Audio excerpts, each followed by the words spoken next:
Bloody from Grandstand.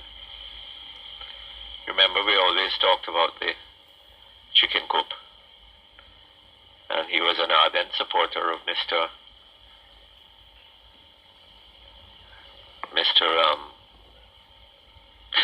Gosh,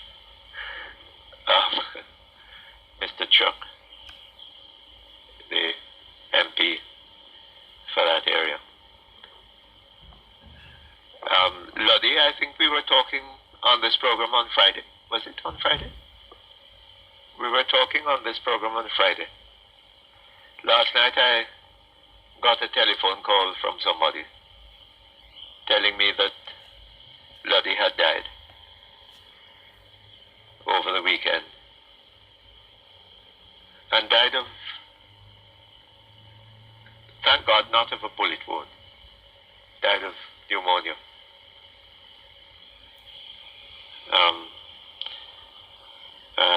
I was very sorry to hear, and may I offer my condolences and the condolence of all of us who share this program to Luddy's family.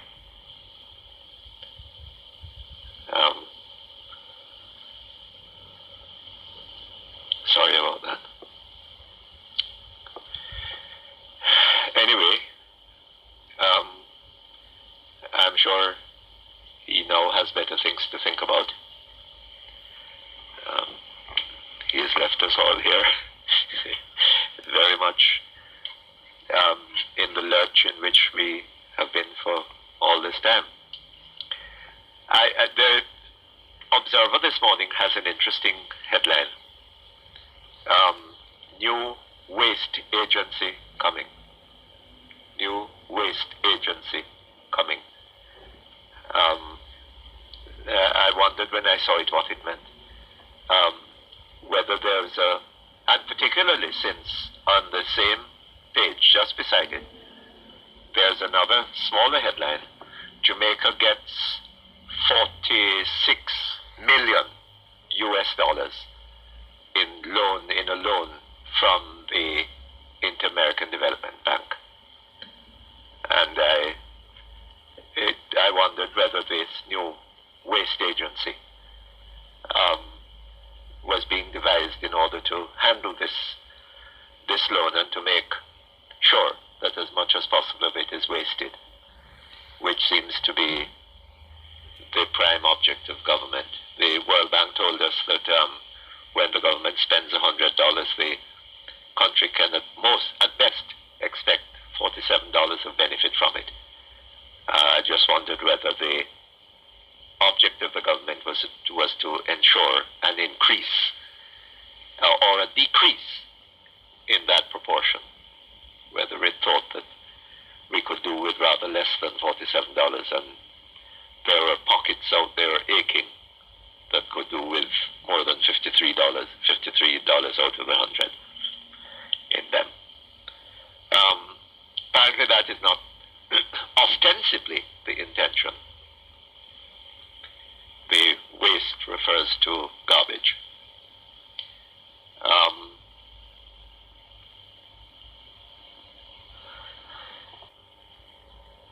Gleaner on Saturday.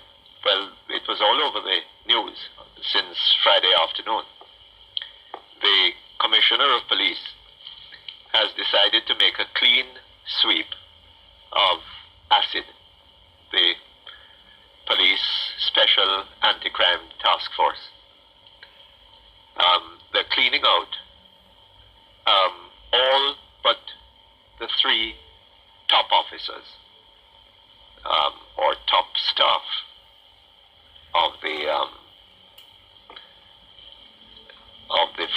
unit, all but the 3, and they're being scattered all over the country. They're being transferred to rural areas. And the Gleaner tells us that the massive transfers which were effected yesterday, Friday,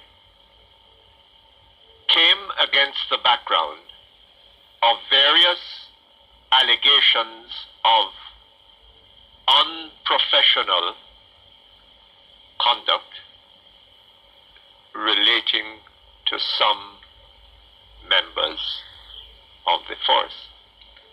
And I think unprofessional there is a euphemism. Some of the allegations concern criminal activities.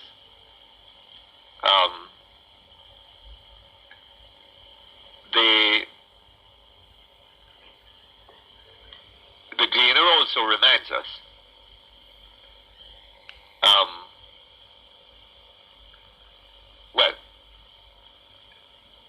the Gleaner also reminds us that this is the second transfer of the kind that Commissioner Forbes has affected. About a year ago, he moved some 50 policemen from Portland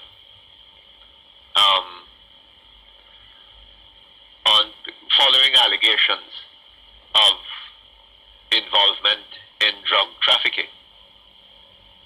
Now, this kind of thing, it seems to me, tells you something about the police force and the way it is organized and run. If policemen are involved in rascality, one would expect that the thing to do was to have the matter properly investigated and to prosecute them. And if nothing else, if even criminal prosecutions cannot stand for lack of sufficiency of evidence, then get rid of them from the police force. What you're alleging is at a minimum corruption. But no, the method seems to be to transfer them. There was a suspicion that police in Portland were involved in drug trafficking. And they were transferred, the police concerned were transferred all over the country to spread infection, assuming that the allegations had substance. Now, an entire squad is being scattered all over the place because of suspicion of what the Gleaner is euphemistically calling unprofessional conduct, activities, behavior.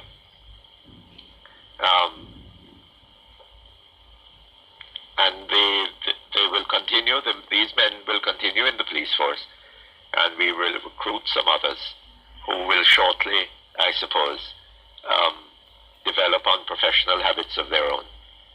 And they will then be scattered all over the country, and some other ones brought in to resume the cycle.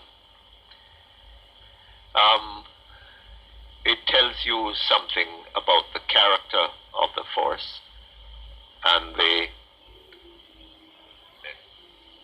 quality of the leadership of the police force. And I really do not understand how the commissioner can disband the entire force but leave the senior officers in place. What were they doing while all this was going on that has had to result in this disbandment of the force?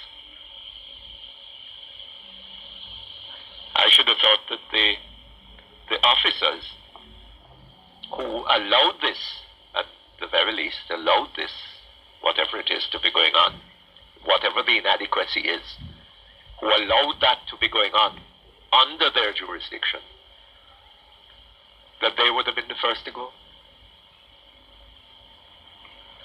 Incidentally, I was listening back to Friday morning's broadcast of the Deacon's program,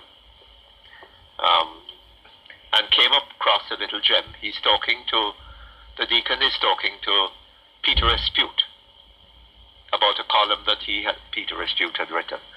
And Peter Dispute raises the question of police corruption.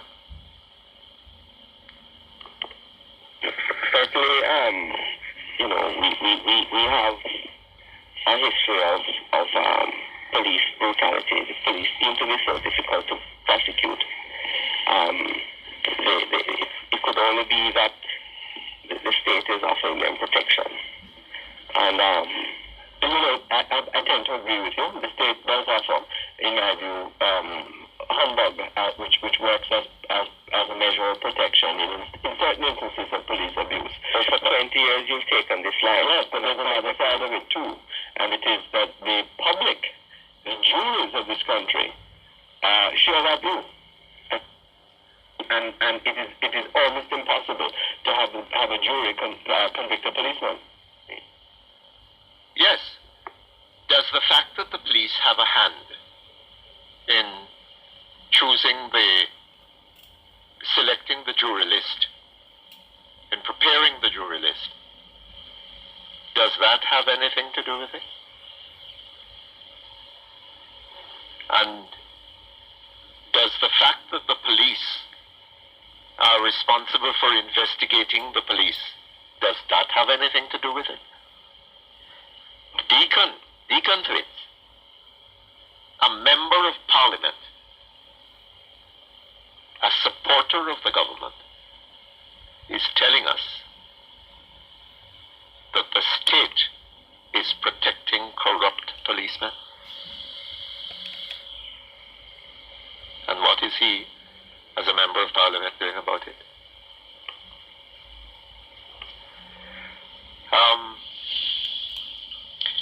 There was a story,